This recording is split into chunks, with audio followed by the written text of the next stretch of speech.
Perasaan Plaza Subaru Indonesia 2 bulan yang lalu baru memperkenalkan Subaru Forester. Tiba-tiba di Gias 2022 dia memperkenalkan SUV kecilnya ini yang populer. So, ini dia impresi pertama Autonet Max mengenai Subaru XV GT 2022.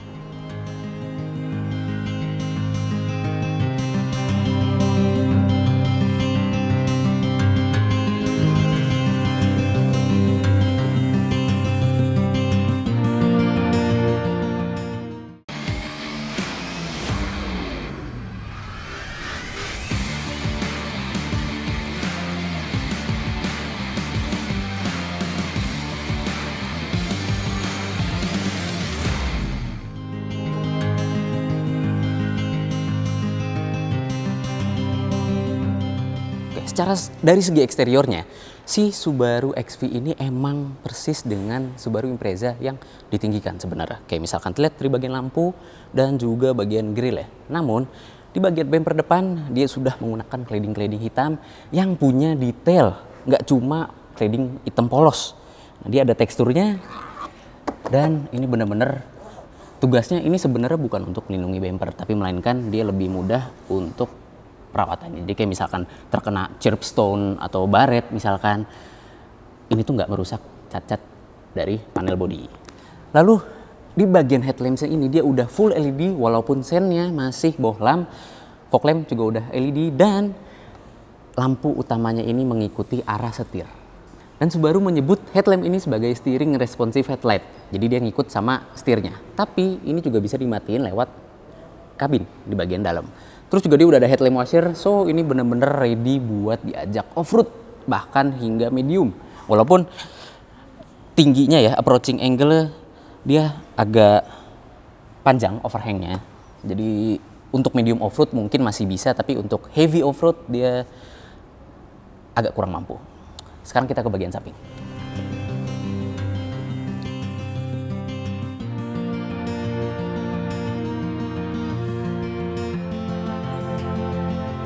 Berlanjut ke bagian samping, XV ini sudah tersedia roof rail yang tentunya paten, kokoh, jadi bisa langsung ditaruh roof rack di atas ini. Dan kebiasaan Subaru, jendelanya lebar, jadi viewing angle di dalam kabin itu luas.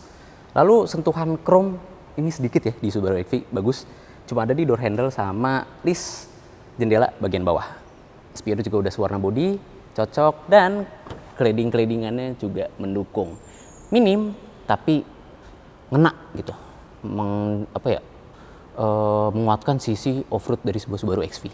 Nah, bahas soal kayak kakinya, Subaru XV 2022 sudah menggunakan ban Bridgestone Dweller dengan velg dual tone. Nah, profil bannya sendiri 22555 R18. Jadi dia sudah lingkar R18 dan ini lebih cocok ya dibandingkan dengan negeri tetangga Malaysia. Dia kedapatan velg yang bentuknya jujur agak kayak mobil yang ngaku-ngaku Inggris itu. Dia udah disc brake dan kayak kakinya semua udah full independen. Nah, sebelum kita ke bagian belakang, gue pengen bahas soal ground clearance dari Subaru XV ini. Dia jadi yang paling tinggi di kelasnya, punya ground clearance setinggi 220 mm jika dibandingkan dengan B-segmen SUV lain seperti Honda HR-V dan Hyundai Creta. Dia yang paling tinggi. Terus juga overhangnya nggak terlalu panjang, jadi approaching angle sama departure angle itu bagus. Untuk medium off-road cukup. Oke, sekarang kita lanjut ke bagian belakang. Di bagian belakang kita dapat spoiler berwarna hitam dan washernya juga tersembunyi di balik spoiler. Lalu ada defogger. Terus logo-logo dari Subaru ini nggak rame ya, jadi cocok. Dan lampunya masih sama kayak Impreza. Seperti yang tadi gue bilang di awal, ini adalah Impreza yang ditinggikan. Tuh, kode bodinya juga sama, GT juga. Oke, dan bumper belakangnya ini jujur bagus sih sebenarnya, karena dia tidak menampilkan sama sekali knalpot palsu. Dia cuma ada cladding di rear fog lamp dan diffuser ini yang ala-ala diffuser yang nyambung sebenarnya. Ini bukan panel yang berbeda, nyambung sama bumper. Ini juga udah sewarna body, nggak dicat hitam, jadi tidak berlebihan. Nah, kalau kalian mau cari knalpotnya itu ada di bawah sini. Jadi dia nggak pakai aksen-aksen knalpot palsu. Nah, mumpung kita di bagian belakang, kita coba buka aja bagasinya. Ya.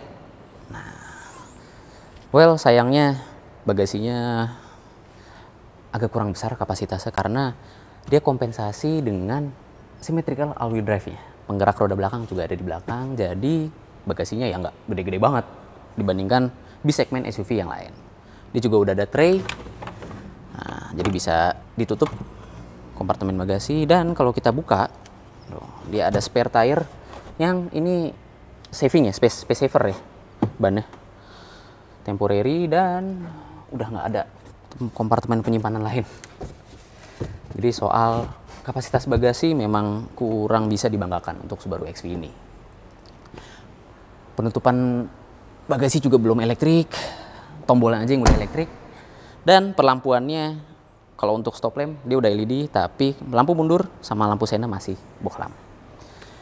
Jika kita simpulkan bagian eksterior ini, Subaru XV memang layaknya sebuah Subaru Impreza yang dikasih casing rugged armor. Jadi biar lebih tangguh di medan off-road selain ditinggikan. Ngomong-ngomong soal symmetrical all-wheel drive yang membuat kapasitas bagasi mengecil, kita bahas soal mesinnya juga. Nah, oke, dia masih pakai tongkat untuk menahan kap mesinnya, dan ke-refill langsung mesin FB20 yang sama dengan Forester. Outputnya dia mengeluarkan tenaga sebesar 154 horsepower dengan torsi 196 Nm yang disambungkan ke symmetrical all-wheel drive lewat transmisi linear tronic, di mana transmisi tersebut itu beda dengan CVT kebanyakan. Kalau CVT itu dia masih menggunakan belt, sementara di linear tronic dia menggunakan rantai keteng.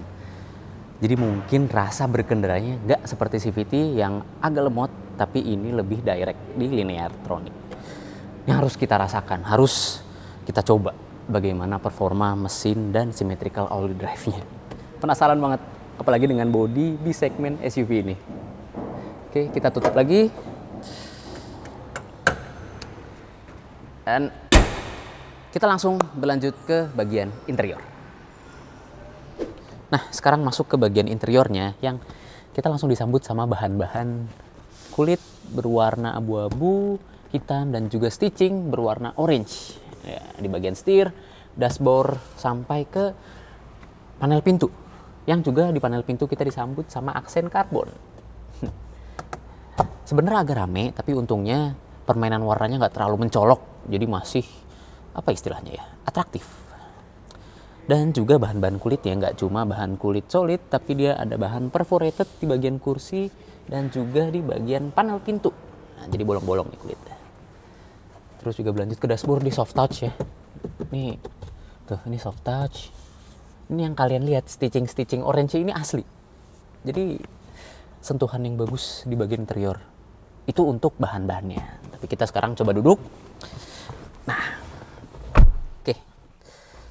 Ini posisi mengemudi saya dan artikulasi joknya cukup banyak. Dia bisa dimaju mundurkan, bisa di reclining, naik turun, headrest bisa diatur, Nah, tuh. Dan dia juga tersedia 2 slot memory seat. Jadi kalau kalian misalkan pasangan suami istri atau teman mau pakai ini, bisa gunakan memory seat ini. Setir juga udah tilt dan teleskopik. Nah. Oke, jadi dengan postur berbagai macam ya, itu bisa menyesuaikan di Subaru XV ini dengan mudah. Lanjut ke bagian setir, kita disuguhkan dengan berbagai macam tombol, yang tentunya di sebelah kiri itu ada tombol multimedia, bisa mengatur volume, next track, lalu search media, dan info. Nah, terus juga bisa terkoneksi dengan smartphone. Dia bisa Android Auto, Apple CarPlay lewat kabel, jadi belum wireless ya.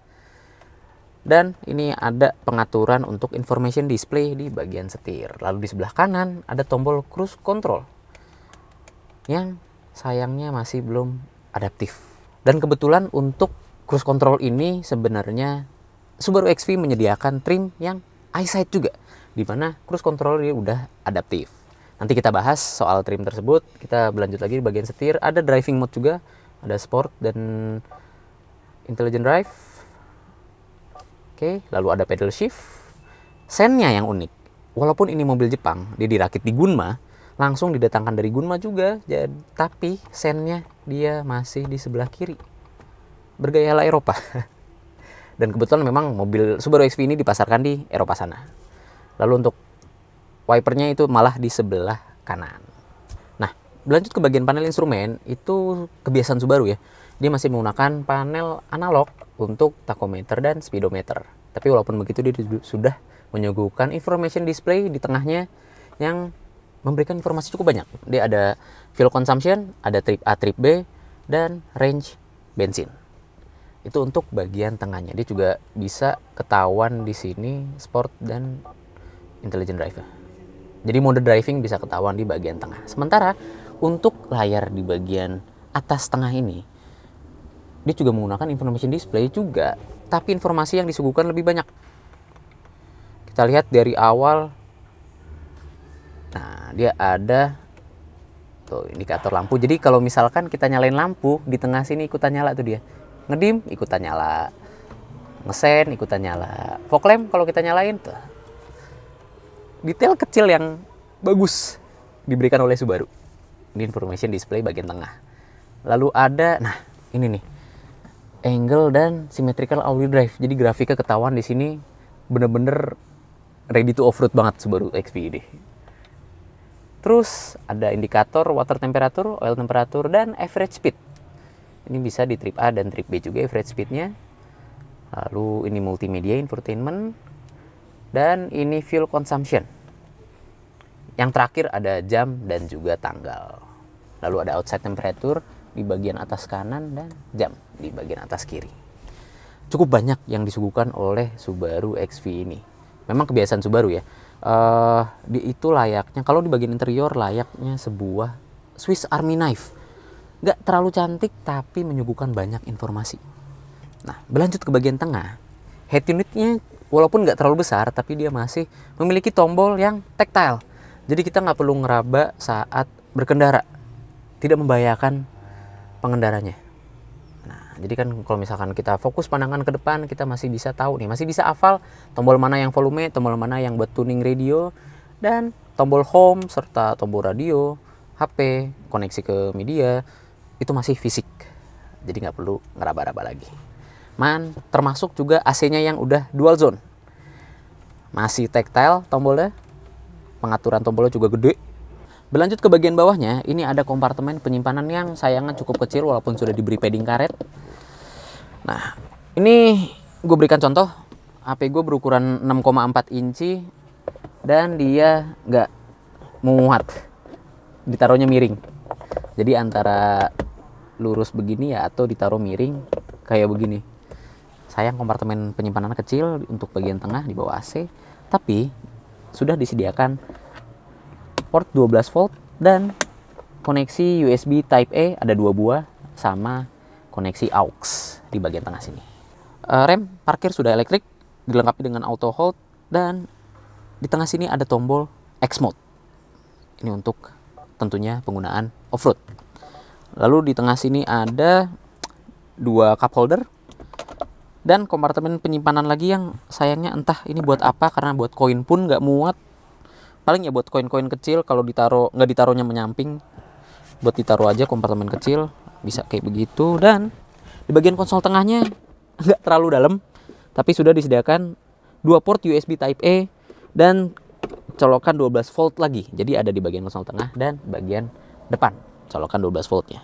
Nah, berlanjut ke bagian atas, ini kita sayangnya spion tengah masih belum auto, dia masih pakai tuas day and night. Terus ini ada indikator seat belt di atas sini, dan lampunya sayang masih kuning, belum LED. Sama termasuk juga di bagian shading ini ya, sunshade ini. Dia masih kuning lampunya, tapi dia sudah dilengkapi dengan sunroof yang pembukaan covernya manual. Dan dia cukup lebar pembukaannya, walaupun bukan panoramik, jadi sunroof biasa. Oke, itu untuk bagian atasnya. Nah, terus juga kompartemen penyimpanan sebenarnya di Subaru XV ini di bagian depan cukup banyak. Nah, dia udah soft opening, pembukaan glove boxnya. Di bagian samping door panel dia sudah ada botol, penyimpanan botol di bagian samping. Terus bagian tangan juga ada tempat penyimpanan. Sebenarnya cukup banyak di Subaru XV ini. Oke, itu saja kalau di bagian depan. Sekarang kita ke bagian belakang. Berlanjut ke bagian belakang. Nah, kita disuguhkan dengan space yang ternyata cukup lebar. Gue tingginya 167 cm dan headroom yang tersedia itu lumayan luas. Apalagi legroom. Legroomnya juga cukup luas. Jadi aman-aman aja kita leluasa bergerak di bagian baris kedua ini. Headrest dia sudah bisa diatur ketinggiannya tentu. Tapi sayangnya untuk reclining gak bisa direbahkan lagi. Walaupun memang sandarannya ini gak terlalu tegak. Jadi cukup nyaman untuk perjalanan jauh. Oke, terus berlanjut ke bagian tengahnya sini. Sayang kita gak disuguhkan sama entah ventilasi AC atau apapun yang bisa kita mainkan. Jadi polos, bener-bener polos aja. Dan tunnelingnya di bawah sini itu ternyata gak terlalu tinggi. Masih bisa ya untuk gerak kaki di penumpang bagian tengah, walaupun dia memang ya ditujukan untuk symmetrical all-wheel drive ya. Jadi di bagian tengah sini memang ada kopel as ya, kompensasi lah untuk penggerak 4 rodanya.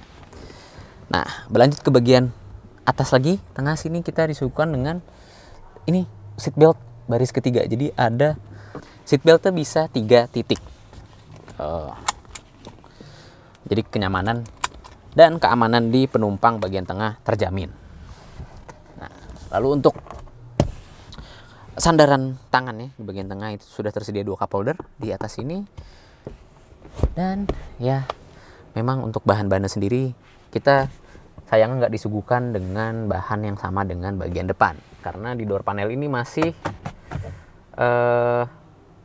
hard touch masih panel plastik, walaupun memang disuguhkan panel karbon dan kulit perforated di bagian samping masih ada. Cuma sayang ini masih hard touch aja nih, sayang banget. Oke, mungkin itu ya di bagian belakang. So memang kesimpulannya kalau bagian interior ini masih mirip dengan Subaru Impreza bisa dibilang.